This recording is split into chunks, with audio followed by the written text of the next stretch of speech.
Okay, here's a simple lesson on evolution.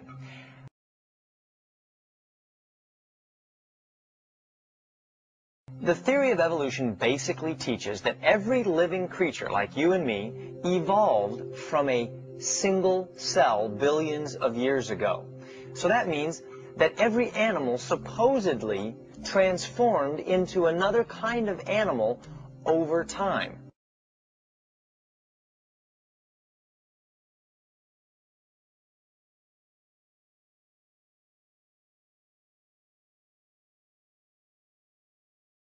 Now, the big problem evolutionists have is that they're finding a huge gap in the fossil record.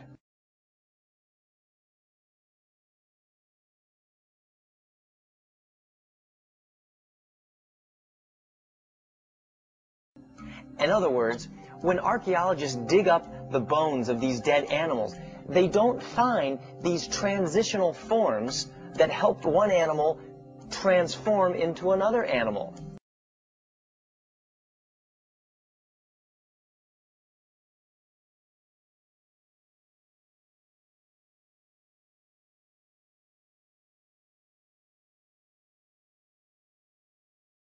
And if you don't have those bones, you can't prove evolution ever happened.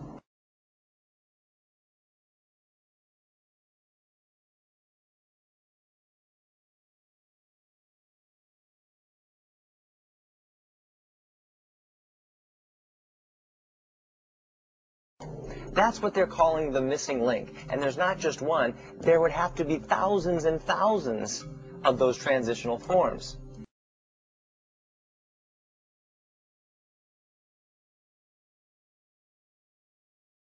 The truth is, they're not missing at all.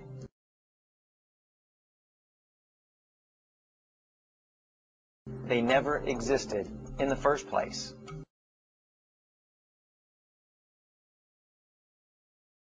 Now the problem with this statement is that it's just wrong. There are thousands of transitional forms. In fact, I did a video, I've done a series of videos on transitional forms. Check them out there on my channel on the playlist. We've got them basically from just about any transition. And they're well documented and they fully fulfill the predictions of evolution. Thus, not only the transitional forms themselves are supporting evolution, but it also provides a nice way for evolution to be tested. Again, take a look at my whale transitional fossils or anything like that. The fossil record completely supports evolution. So his comment is completely false. And ignorance of them does not mean that they don't exist. And if you don't have those bones, you can't prove evolution ever happened. Well, by that logic, if we do have the bones, then I guess that means that we can prove that evolution has happened. Thanks, Kirk. Now, maybe you're asking, what about the proof? I mean, what about those science teachers that showed us those drawings of apes all hunched over and then eventually straightening themselves up and becoming very man-like? Well, remember, those are just drawings. That's not proof.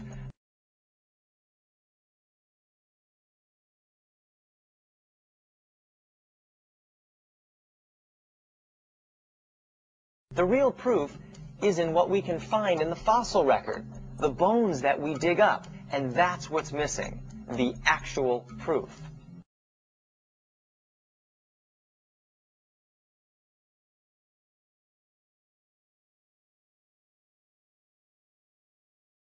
In reality, this is what scientists actually have. Me and the monkey.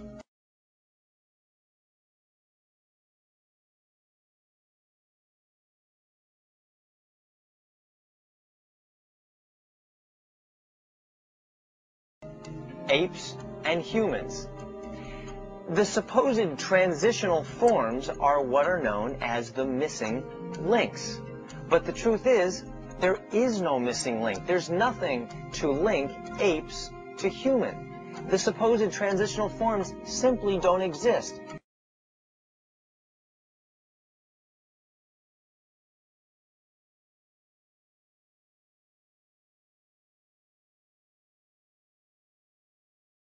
Except in the imagination of evolutionists who want to justify their theory.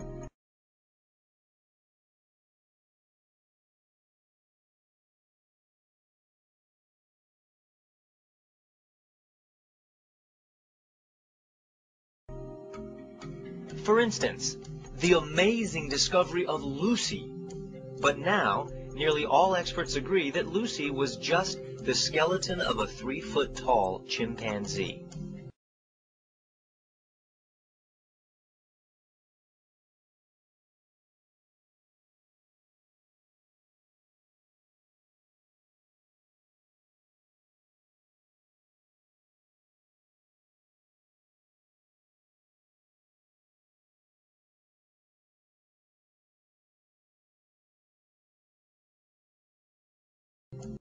Actually, no, Lucy isn't a chimpanzee, and experts don't think that. There are many features of Lucy which are completely transitional. For example, she has a valgus knee, which meant that she moved upright. Second of all, if you take a look at the ratio of the length of her humerus to the femur, it's 84.6 compared to 71.8 for modern humans and 97.8 for common chimpanzees. This basically means that either the arms are beginning to shorten or the legs are beginning to lengthen. Either that or they were occurring simultaneously, but regardless, it's completely in between the two. Also, you can take a look at her pelvic girdle and that her pubic arch was 90 degrees, which is similar to modern human females, and completely unlike chimpanzees. And these are just a few of the dozens of diagnostic characteristics which put Lucy, or Australopithecus afarensis, in between humans and chimpanzees. Experts don't conclude that she was a chimpanzee. Kirk Cameron is simply lying. Or Nebraska Man. They created an entire skeleton with arms, legs, feet, hands, even facial features, when all they really had was one tooth, which later was found to be the tooth of an extinct pig.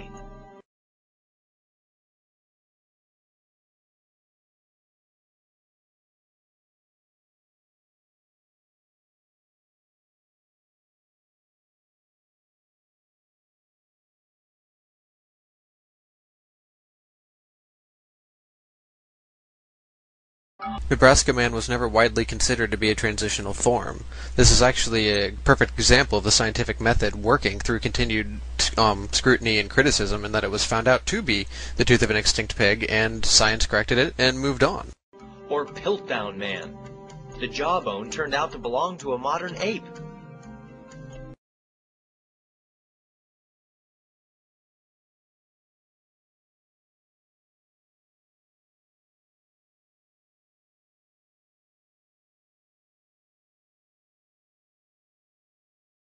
Yes, there was a fraud 100 years ago. I bet that means that everything found since is false. And of course, Neanderthal Man, whose famous skeleton found in France over 50 years ago was that of an old man who suffered from arthritis. Hardly scientific proof.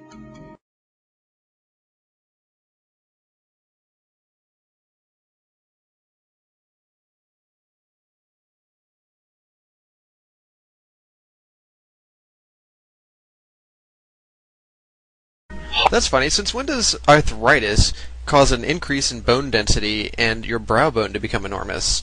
No one believes it was an old man who had arthritis except for creationists who are deluded and won't take a look at the facts. This was clearly not a human being. Furthermore, there are several Neanderthal specimens, which Cameron completely ignores, and he also completely ignores the fact that we have sequenced their mitochondrial DNA and nuclear DNA as of this point, and it is confirmed that they were definitively not human. Once again, Cameron is too ignorant of the facts to be making a video about it, or he's simply lying. In addition to Kirk Cameron completely lying about 2 of the fossils, he also ignored a good dozen or so. We have more than just 4 transitional fossils between apes and humans. However, there are quite a few transitional fossils that Kirk Cameron completely left out, such as Ardipithecus ramidus, Australopithecus anamensis, Australopithecus afarensis, Australopithecus africanus, Australopithecus gari, Australopithecus ethiopicus, Australopithecus robustus, Australopithecus boisei, Homo habilis, Homo gregoricus, Homo erectus, Homo ergaster, Homo ancestor, Homo heidelbergensis, Homo neanderthalis, Homo florenziensis, and Homo sapiens.